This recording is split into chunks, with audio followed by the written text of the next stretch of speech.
MTV news Kannada ವಾಹಿನಿಗೆ ಸ್ವಾಗತ.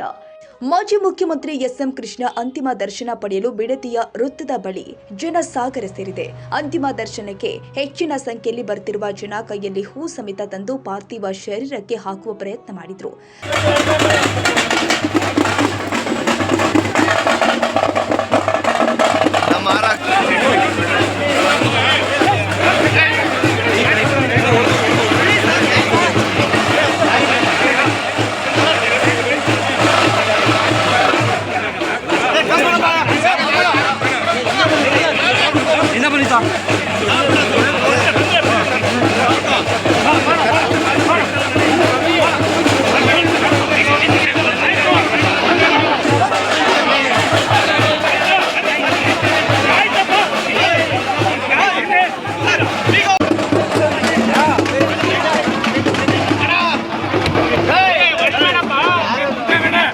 ಸ್ಥಳದಲ್ಲಿ ಹೆಚ್ಚುವರಿ ಪೊಲೀಸರ ನಿಯೋಜನೆ ಆಗಿದ್ರು.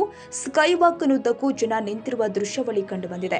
ಈ ಮಧ್ಯೆ ಅಭಿಮಾನಿಯೊಬ್ಬ ಭಾವುಕನಾಗಿ ಅಣ್ಣ ಅಣ್ಣ ಅಂತ ಪಾರ್ಥಿವ ಶರೀರವನ್ನ ಕೊಂಡೊಯ್ಯುತ್ತಿದ್ದ ವಾಹನ ಬಡಿದ ದೃಶ್ಯ ಕಾಣಸಿಕ್ಕಿದೆ.